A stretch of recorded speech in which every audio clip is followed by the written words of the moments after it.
The Oneiric Labyrinth, where doors whisper curses, dust danced in the single ray of sunlight that dared to filter through a boarded-up window. Elena, camera in hand, felt a chill that didn't come from the stale air. The House of 1,000 Doors stood before her, a monument to architectural madness. A labyrinth of decaying wood, crumbling stone, and, above all, doors. Countless doors. She had heard the legends: an ambitious tourist who disappeared after crossing a door inlaid with jade, a group of young people who never returned from a room filled with mirrors, the whispers of a voice that promised paradises and delivered hells. But Elena was a historian, not a credulous one. She needed proof, and the House of 1,000 Doors was the perfect subject for her thesis on cursed architecture. She pushed open the main door, giving way to the ominous creak of rusted hinges. A dark vestibule greeted her, adorned with faded portraits whose eyes seemed to follow her. To the left, a solid oak door with a bronze knocker in the shape of a snake. To the right, a narrow door painted a faded sky blue, almost childlike. Straight ahead, a corridor that disappeared into the gloom, lined with doors of all sizes and imaginable materials. "Choose your destiny," whispered a soft voice, almost imperceptible. Elena startled, spinning on her heels, but she was alone. It must have been the wind, she thought, although she felt no draft. Driven by curiosity, she opened the blue door. She found herself in a lavender field under a radiant sun. The aroma was intoxicating, the bees buzzed happily. For a moment, Elena allowed herself to breathe in the peace of that idyllic place. But something didn't fit. The bees made no sound, the sun cast no shadows, and the lavender was an unnatural color, almost phosphorescent. The door slammed shut behind her. Elena tried to open it, but it was locked. Panic began to scratch at her throat. She screamed, but her voice was lost in the immensity of the field. Then, the lavender began to move. Not as if agitated by the wind, but as if it had a life of its own, enveloping her in a purple tide. Elena ran, but the lavender followed her, closer and closer, higher and higher. The last image she saw before being consumed was of the stems twisting into grotesque shapes, forming mocking faces. In the vestibule, the blue door opened on its own, revealing a withered and dusty lavender field. Elena was nowhere to be found. Determined not to suffer the same fate, Elena gathered her courage and chose the oak door with the snake. Upon opening it, she was greeted by the stifling heat of a jungle. The air was dense and humid, filled with sounds of unknown animals.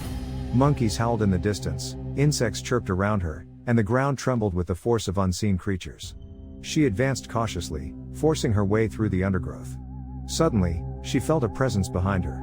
She turned and saw a tall, slender figure, dressed in rags, watching her with sunken and hungry eyes.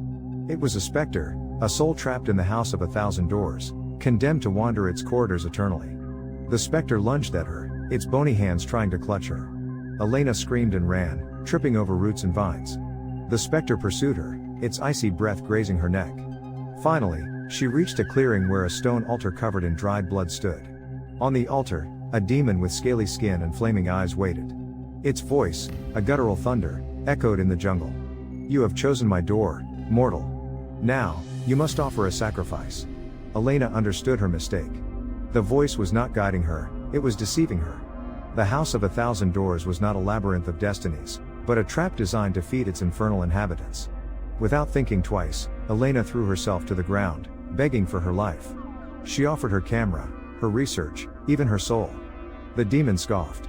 "Your soul already belongs to me from the moment you cross the first door. But I offer an alternative. A life in exchange for another." Elena looked around. The specter, still bloodthirsty, was slowly approaching. She made a decision. With a cry of desperation, she pushed the specter towards the altar, offering it as a sacrifice to the demon. The demon roared with satisfaction as it consumed the specter. Elena took advantage of the distraction to run back to the door. She crossed it just as the demon tried to grab her. Back in the vestibule, panting and trembling, Elena understood that the only way to survive the House of 1,000 Doors was to play by its rules. The voice whispered, "Choose your destiny." But now, Elena knew that she was not choosing a destiny, but a way to survive. She spent days exploring the house, opening and closing doors, learning to identify the dangers and use them to her advantage. She encountered vampires in a medieval castle, ghosts in a sunken ship, cannibals on a deserted island. She used the knowledge of each door to escape the next, always one step ahead of the creatures that haunted her. Finally, she came to a door she had not seen before. It was made of mirror, and in her reflection, She saw a gaunt and desperate woman, but also a strong and cunning one. The door did not lead her to another place, but to herself. Upon opening it, she found herself back in the vestibule, but something had changed. The House of 1,000 Doors was no longer a prison, but an extension of her own will. She had learned to control the labyrinth, to master its dangers. Elena left the house, leaving behind the doors and the specters. She was not the same person who had entered. The House of 1,000 Doors had transformed her into something more, something less human. She returned to the university, presented her thesis, and became a renowned expert in cursed architecture. But she was never happy again. The voice kept whispering to her, inviting her to return to the labyrinth. One day, Elena disappeared. Some say she returned to the House of 1,000 Doors, to become its new owner, the guardian of its secrets. Others say she found a door that led her to an even more terrible place, a place from which she can never escape. But the truth is that nobody knows. The House of 1,000 Doors keeps its secrets, whispering curses to those foolish enough to cross its threshold. And sometimes, if you listen closely, you can hear Elena's voice, guiding new visitors to their doom. Choose your destiny, but be careful what you wish for.